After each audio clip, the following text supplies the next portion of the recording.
Good evening and welcome to Poland Daily. I'm Nicholas Richardson and this is the news. The Polish Supreme Court has received 56 recount requests, the deadline for the lodging of which was midnight Tuesday, October the 22nd. The governing Law and Justice Party has demanded a recount in 6 districts, 2 of which were Senate districts. The largest opposition party, Civic Platform, filed 2 requests. As a result of the elections, Law and Justice lost its majority in the upper chamber. In one district, the opposition candidate won by some 300 votes, with thousands of votes having been declared invalid. Opposition leader Grzegorz Schetyna hopes that opposing the recounts will stop the Supreme Court from ordering them and thus save his job, since following the opposition's electoral loss, many are calling for his head. From the same, Alexander Zajiecka reports. The Law and Justice Party have filed 6 motions to the Supreme Court asking for a recount of the votes to the Senate, where the ruling party lost its majority by a small margin. According to opposition politicians, the ruling party wants to undermine the outcome of the elections, while the Law and Justice politicians point out that the Civic Platform itself filed 3 electoral protests. The leader of the Civic Platform, Grzegorz Schetyna, stated yesterday that the work of the judges of the Supreme Court should be overseen by international observers. Today, the spokesman of the Supreme Court described the legal motions filed by the Law and Justice as lacking in concrete arguments, at the same time criticizing Schetyna's idea of the need for international control. Platforma Obywatelska także złożyła protesty wyborcze w 3 okręgach. They asked about the next steps in the electoral process, which because of the Law and Justice hasn't yet ended. They asked what are the consequences of such actions and if democracy and the rule of law in Poland are threatened. Ulica I zagranica wraca. Once again, they seek foreign help. Nothing has changed. 4 years have passed and we're having a déjà vu. The opposition lost the parliamentary elections, so they're seeking aid from abroad. It looks like they haven't learned anything during these 4 years. Opozycja niczego się przez te lata, jak widać, nie nauczyła. This year's Independence March, which traditionally takes place in Warsaw on November 11th, will not be a state-level event. This information was provided by Błażej Szpichalski, the spokesperson for the Polish president, in an interview for Wirtualna Polska. President Duda led the march last year because last year's march was absolutely significant. That march was organized on the centenary of Poland's regaining of independence. It had a state character. This year, to my knowledge, it will not be this way. So the president will not be attending this march. A decision is yet to be made, but the event will not have a state character. There's been further controversy and further developments in the matter of the reprivatization claims in Warsaw. The Warsaw Administrative Court revoked the decision made by the Verification Commission regarding real estate located at Nabielaka 9 in Warsaw. Jolanta Breszka, an activist who lived there, was murdered in mysterious circumstances. The chairman of the Verification Commission, Sebastian Kaleta, published on Twitter a clip which shows how one of the judges laughed when Jolanta Breszka's daughter left the courtroom as a sign of protest. That was the decision of the Warsaw Administrative Court. There is always a discussion between following the law and following the rule of justice. I believe there was a distinct clash of these 2 values. Naturally, I cannot personally comment on the decision of the court. However, I am certain that we will seek justice in this case when it reaches the higher court. The court case by Ringier Axel Springer against journalist Witold Gadowski has had its 3rd hearing. The German-Swiss group is demanding an apology from Gadowski for statements in which the journalist spoke about connections between Springer and its founder and Hitler's regime during the Third Reich. According to Gadowski, the whole issue is about limiting freedom of speech in Poland. Bartosz Tedorowicz has more. The 3rd hearing in the district court in Warsaw saw a large group of people appear to support Witold Gadowski, but the witness for Ringier Axel Springer Polska did not appear at the hearing because of a cancelled flight to Warsaw. The absence of the witness results from communication problems. In the absence of the witness, the judge adjourned the proceedings, giving both parties time to reach a settlement, in the light of which neither party would have to withdraw from its position. In fact, in this matter, it appears the facts are basically known to you. Now it is just a matter of how these facts can be interpreted and what can be said and what cannot be said against these facts. In the opinion of the court, in such cases, it is best for readers to judge and not for the court to outline the issues of freedom of speech. Zakreślał państwu jakby kwestię wolności słowa. Witold Gadowski made a statement in which he emphasized that he would not give up on stating historical truth. The journalist said that he saw no reason to apologize to the Polish branch of the German-Swiss company because his words were not addressed to it. Historical truth is not subject to change. The conclusions of historical truth are that German murderers committed crimes in Poland. You cannot remain silent, you have to talk about them. Axel Springer employed former Nazis. Axel Springer was active in journalism during the Third Reich.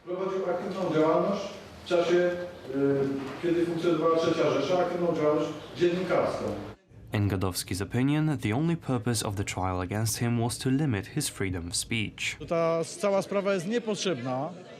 This whole thing is unnecessary. It only serves to close mouths and repress freedom of speech. If Ringer Axel Springer doesn't learn that there is freedom in Poland, then it will last. This is a completely unnecessary matter, because I will not change my mind at all. There is no such possibility, even if I am convicted. But I don't think I will be convicted, because the judge speaks wisely. According to Gadowski's supporters, the process is part of the fight for Polish historical truth, which is constantly falsified in the world.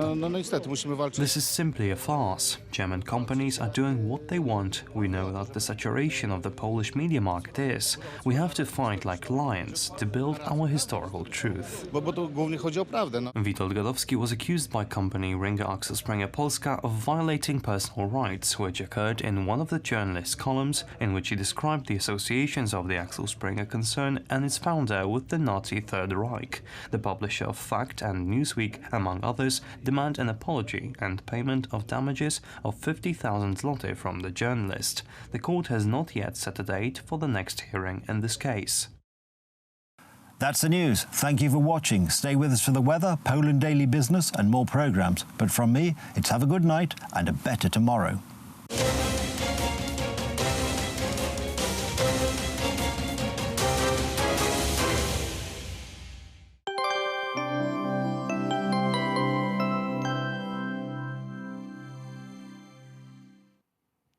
I'm Aleksandra Zarzycka and welcome to Poland Daily Weather. Have a look at the forecast for tonight. Temperature will hover around 8 degrees on the northwest and 14 on the south. Drivers should be careful, especially around Olsztyn and Szczecin. There we are expecting heavy fog. In the rest of the country, sky will be light overcast without rainfalls. Let's see the forecast for tomorrow. Another warm day ahead of us. Temperature will increase to 22 degrees on the south. The minimum temperature will be 16 degrees in Koszalin. Plenty of sunlight in the whole country. Clear skies we will see over Poznań. Wind will be still weak. Let's check the weather for the next days. On Friday, temperature will range from 15 to 20 degrees, pressure will low. On Saturday, rain will appear on the northwest, but except this region, it will be a sunny day. Sunday will bring us more rainfalls and lower temperature, ranging between 15 to 18 degrees. Thank you for watching and see you soon.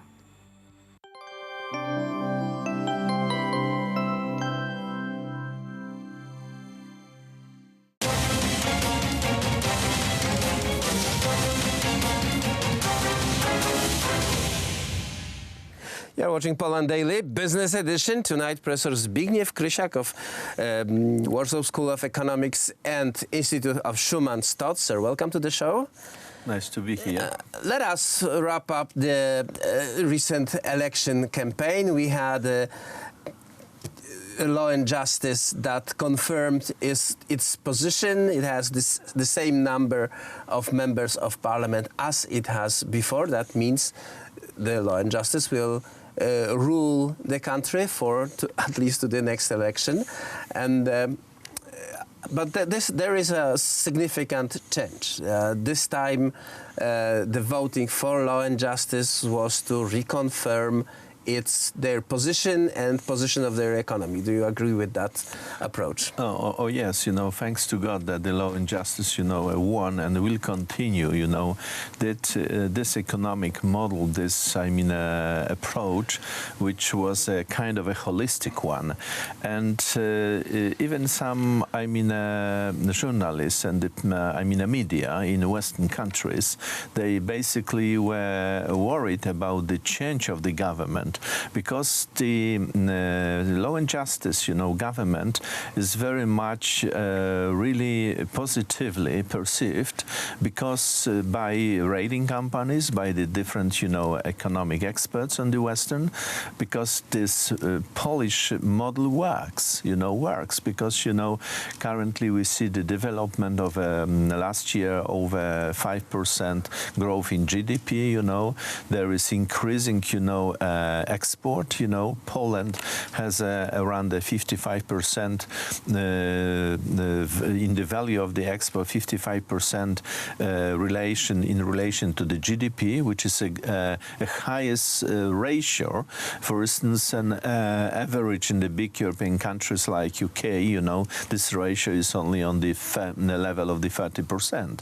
And this proves the government of the Prime Minister Morawiecki, is introducing some kind of a solidarity in the system, the economic system and the social system. And the numbers, are speaking that the Polish population is supporting that direction. For instance, in the 41 regions, the Law and Justice won in 36 of them. For instance, in the 14 different bigger regions, in the 14 bigger regions won as well Law and Justice for a total number of 16 of them. So, and as well, the increase in the number of, people who elected the Law and Justice increased by 2 million, which is, basically says, yes, this is what we like and we don't like interrupt. This is the voice the Polish population is just sending. You also mentioned a Polish model of development. How would you describe this Polish model? Yeah, the Polish model of the economy development, which is composed of two items, basically a social system and as well, the economic system. And this model is going toward the balancing, this going towards the, removing this big differences. Because for the economy, this is very important that there are not big differences between particular, entities in the country, particularly, business entities and the social entities.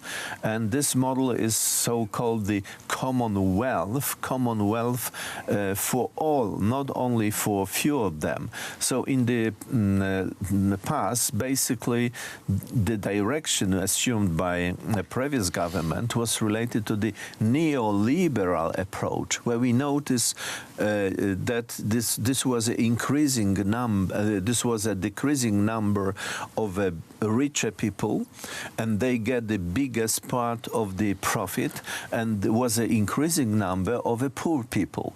And now, when we are going towards the balance, we increase the internal, basically, demand, and we increase internal supply, which, is a big factor of that fast development in the Polish economy. But there is this glass ceiling that can limit Polish growth, because the Polish economy is still based on the cheap labor, still based on the contracting manufacturing for foreign companies that eventually got majority of the premium of selling that products, and this has to be changed.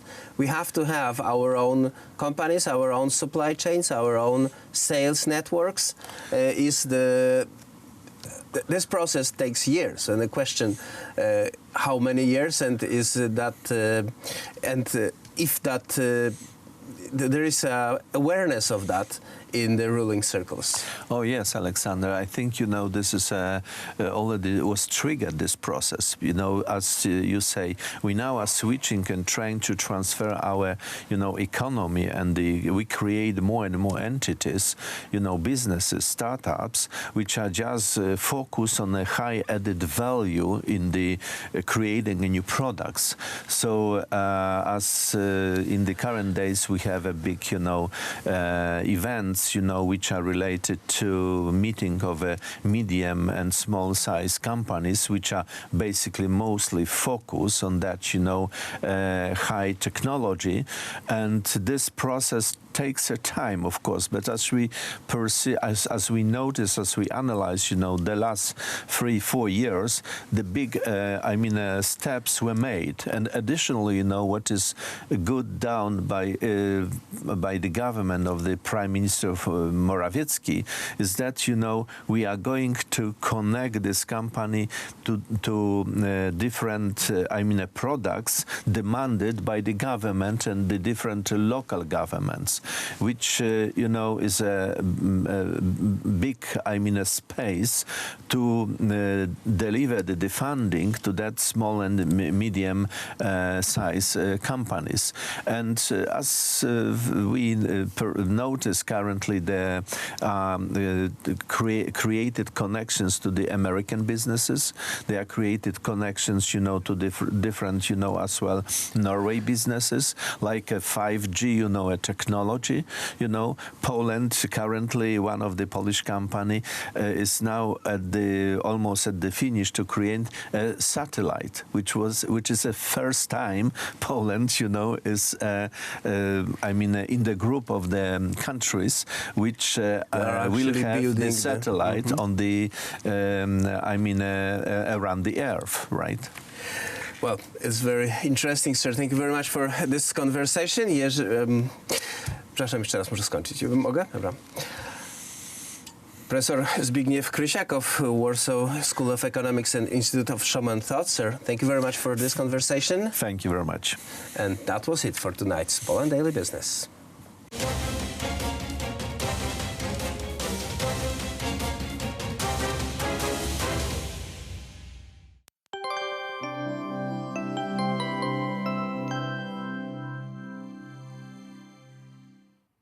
Welcome back to Poland Daily Weather. Let's take a look at the forecast for tomorrow.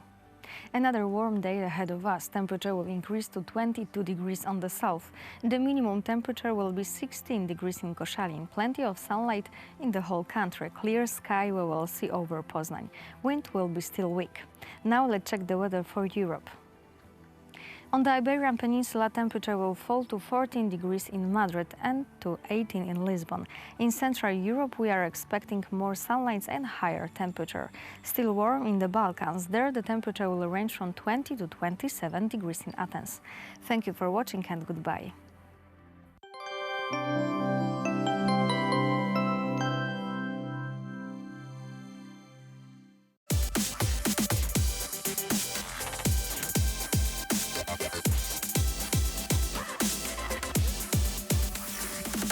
Good day, everyone. My name is Maria Kądzielska, and this is Poland Daily Culture.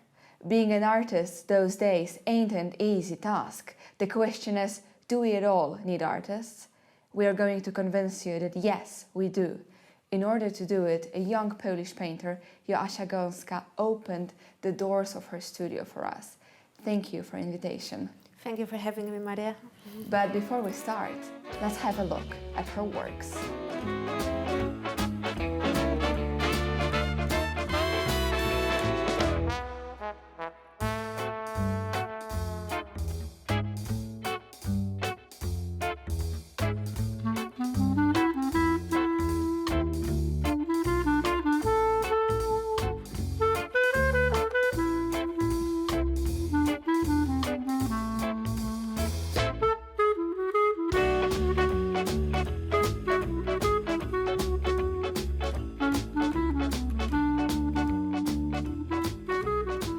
Joasia, looking at your pictures, one starts to think about political Disneyland, or Disneyland with an element of Polish parliament.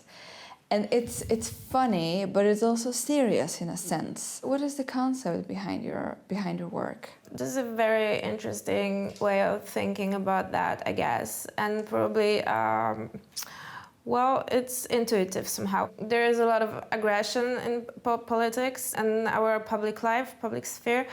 It's not that I really thought about that, but I just try to see world in a more acute way. You know. So you make it cuter, you add the element of Disneyland or fairy tale to things which are serious and sometimes too serious even. Well, I don't consider them as so serious as many people, right? And I mean, media show it as very serious business, but it's not exactly like that, I think. I mean, world just works how it should work, and it improves itself just like that, and it doesn't matter who improve actual, I don't know, particular spheres, right? But it just happens, and it's people just chatter, right? They just chatter in TV, but sometimes things changes, or sometimes don't. But it's like the Tolstoy conception, right? That everything just happens. I mean, this is this sort of historical process that just happens. And even Mr. Yaroslav, he just plays his role in huge historic process. And you make an interpretation of it in bright and shiny colors. I'm trying.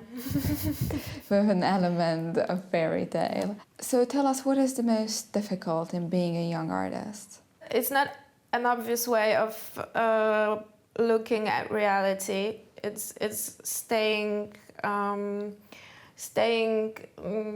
a distance to reality, I guess. And you cannot be in a certain flow with this reality. You have to look in a distance, yeah. It's hard to be a normal part of reality and also a person who draws Disneyland, like political Disneyland. It's super different conception of reality. Do you think that Poland is ready for such kind of style, or would it be easier if you're, for example, you're creating in US, when sometimes this element of shiny and Disney is there? I guess it would be good for Poland because, well, Poland needs art, I guess. It's a bit sad. It's rich. I guess it's already rich. I mean, Poland is already rich, but it's not nice, you know. It could be nicer, and it could be nicer just by art, because art is for making reality more velvet, I would say, more livable, right? So it's not, reality is not just about eating and, I don't know, electricity and stuff. It's also about having a good time, and this particularly paintings and, I don't know, photography and stuff like that, it's very important to make reality nicer. So your paintings are making things nicer and sometimes allows us for distance to political sphere. Yes. Is it any concrete message you would like to share as well? If you just would like to put your message in one sentence, what it would be to the world? It would be easier to live if we stopped forcing each other to do things, right? And let it just go. And yeah. If any would like to see a Disneyland with an element of Polish politics, go and see pictures of Joasia Gąska. And thank you for watching Poland Daily Culture.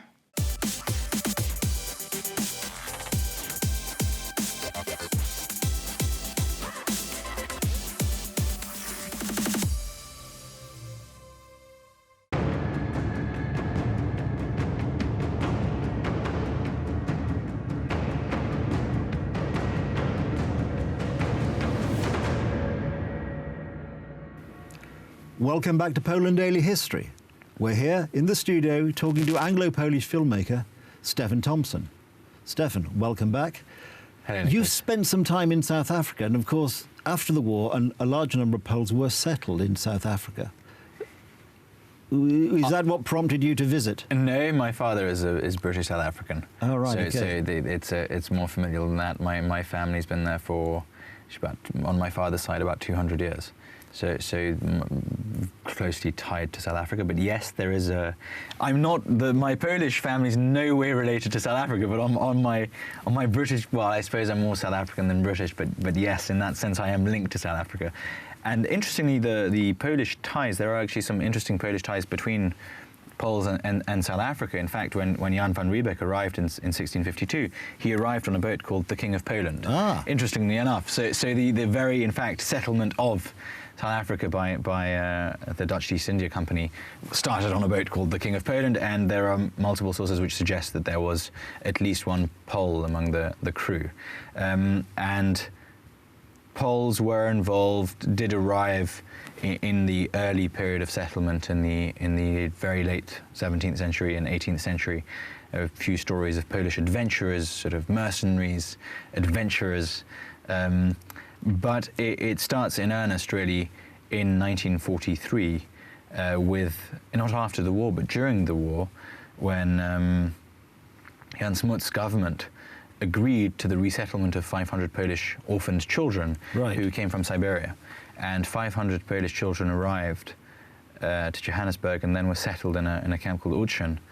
And that is, in a sense, the sort of start of Poles in South Africa in a slightly larger number. These 500 children were given education, lodging, and were fed and clothed during the war, and most of them stayed. In fact, I met one of the very last children to be alive last year. Oh, right. It was very fascinating to meet one of those children. And then after the war, about 14,000 Polish soldiers were settled in South Africa, or settled in South Africa, and numerous Poles.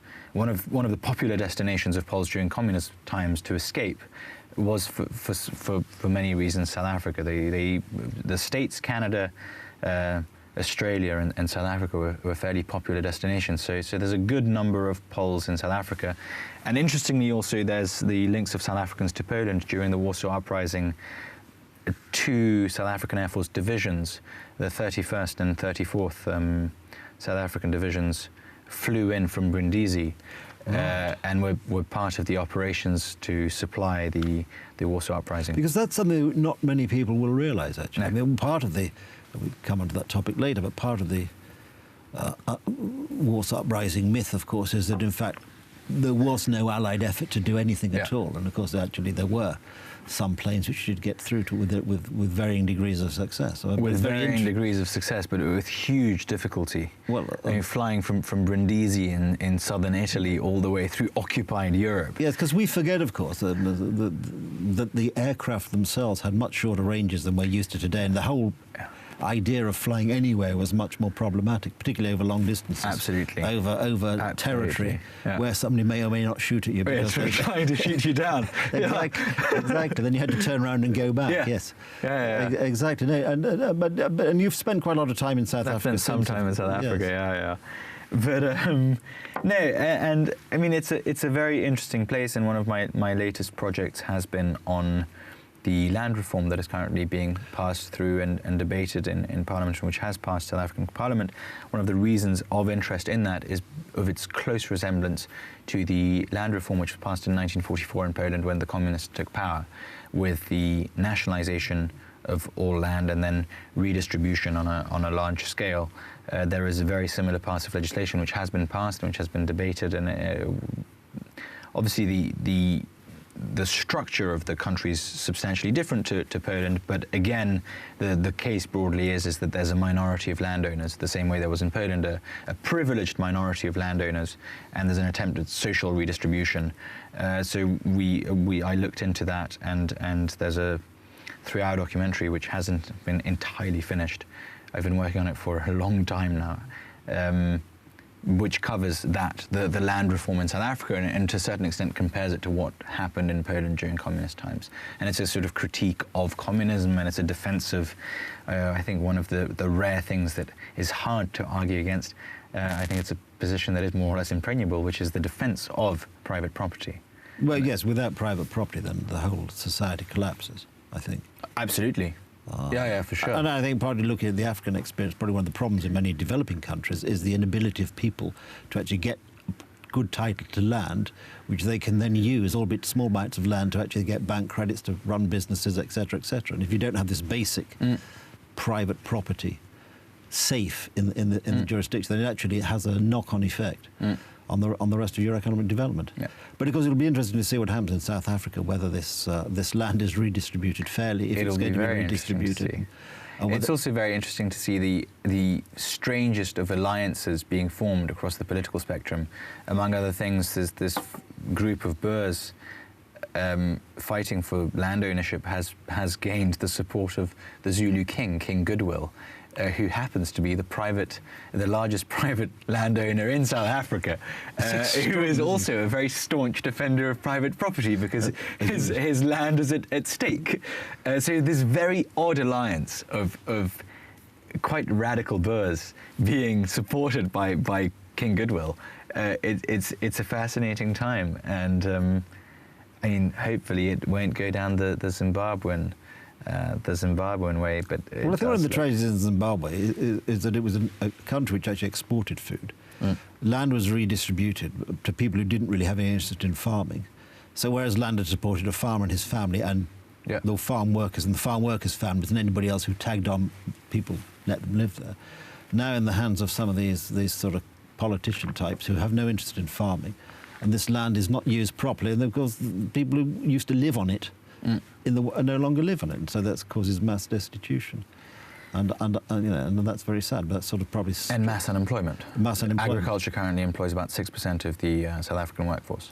It's a huge number of people. Stands for about 3.9% of the economy, and South Africa is one of the only net exporters of food in the whole of Africa. Out of 54 countries, I think about three are net exporters of food at the moment. South Africa being one of them. Extraordinary when you look at the resources, the potential of the continent. Unbelievable. Unbelievable potential. Corruption and bad management. Anyway, we'll probably leave South Africa there for the time being. Stefan, thank you very much. Thank you very much, Nicholas. Thank you.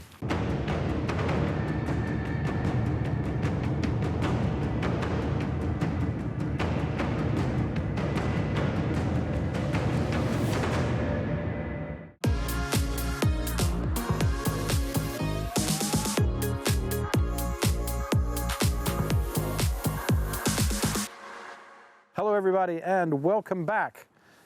This exciting installment of our visit to, what's it called?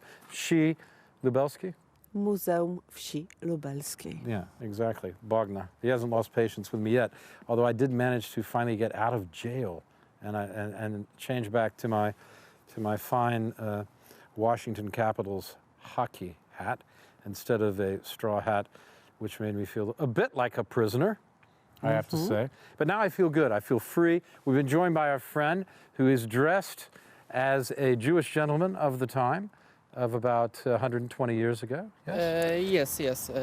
What's your name, sir? My name is Paul. Paul. Very nice to meet you. Or Pavel in Polish, I'm suspecting. Pavel. Right? Pavel, yeah. And you were dressed as a Jewish gentleman of that time about 120 years ago, right? Yes. Or longer? No, shorter, because sooner. This town is from between the First and the Second World War. Oh, so it's the interwar period. There's a special name for that in Polish. What is that name of that period? Okres międzywojenny. In the middle of the wars. Between the wars. Międzywojenny. Yeah, okay. All right, good. And this town then would have been from the 20s and 30s, but it's still quite countrified, isn't it? Quite bucolic, this town. It would have been a long way from New York and the speakeasies and the flappers and F. Scott Fitzgerald, right? Yeah, I mean, we're way out here on the eastern side. And to imagine on the eastern side of Poland, in fact, it was in the middle of Poland, but the eastern side of Europe. In the middle of Poland, but yes. It would have been right, almost in the middle of Poland right here, wouldn't it? We are in Muzeum Wsi Lubelskiej, but we have the little town, because connection between the village and the city were very, very strong. Because the people had to eat, right? Yes. And then if they wanted to have some more finer products like shoes made or clothes made, getting a haircut in a proper place. Of course. You'd have to go to the town, wouldn't you? Yeah. That's why they go to the town. Yes. Yeah, but they rely on the countryside to give them the food to eat and the shops to sell it in, right? Yeah. Okay. So the buildings that we're looking at here in this town, they were recreated or they were moved here? Were they rebuilt or moved here, some of them? Or? Some of them were moved, some of them were recreated. Because, for example, this City Hall. That's the City Hall here. Yes. That's amazing. It's fascinating. Yeah. It looks like a City Hall. Yes, But, it looks. and it's got a big door in the middle, I guess that opens to a courtyard or something, or not? You want to go over the tailor? Yes. What's a tailor called in Polish? Tailor. Tailor is krawiec. A krawiec, Krawiec. is a tailor. Well, there we go. Krawiec. Yeah. Hello, everybody, and welcome back. After that fascinating bumper, it says Poland Daily, Bogna and I have decided that we need individually and separately, but together as well, a new suit of clothes. And where else would you go but to a krawiec? That's right. Tailor. A tailor, right? And this is a tailor from the, as we said, from the 20s or 30s, the interwar period in Poland. You can see the very elegant lady. Ladies are called damski, and a very elegant man, męski. And they look very much of that period. So even though New York was a long way away, they still look pretty elegant, don't they? Now, what could we find? We could find all kinds of things that a tailor would use to create clothes in this place. Yeah? And a lot of times these people were Jewish, right? Yes, in this area, these kind of 70 to 80%, even 90% of people in this city, in that city, were Jewish. Right, because Lubelska was a center of Jewish culture, and Poland, of course, had a huge population for many centuries, Jewish people, and but they did a lot of the trades, didn't they, specifically? Yes. Yeah, yeah. So a tailor was most likely a Jewish fellow. Yes, Jewish. Shmuel Goldman. This is Shmuel Goldman. Goldman. Yeah, sounds like a Jewish name as well. Okay, and so inside, this is a recreation of exactly what it would have looked like, right? It's with all details, dresses, irons. Yeah. Let's go inside and look, and we'll bring the cameras will come in and they'll take a look too. And that's a high step there.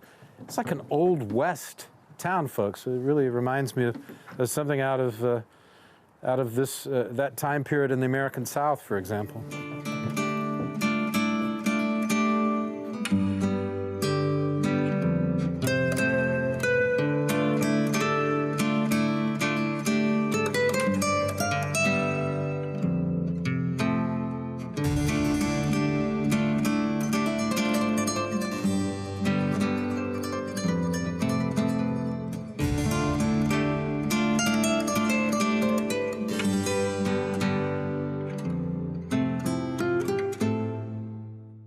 So Bogna, that's amazing. The tailor is fascinating stuff. What great detail of everything. But you know, a pair of shoes. I love this Wild West. It's amazing. A pair of shoes must go with fine clothes, right? Yes. So I think we need to go down here, right? Because this is where we find the how do you say it? Chefs. In Polish, the shoemaker. Oh, look, here's the shoes. These look handmade. Those are actual handmade shoes? Of course. Really? And they're of the period? From that period, yes, Yeah. from 20s, 30s. But these have been remade, right? Yeah, they're not old shoes, they're remade. Very good quality. Wow, incredible. So we go in here, right? And the shoemaker is called Fievel Shield. So we're going to see Mr. Shield now. He's the shoemaker. I think I need some brogues.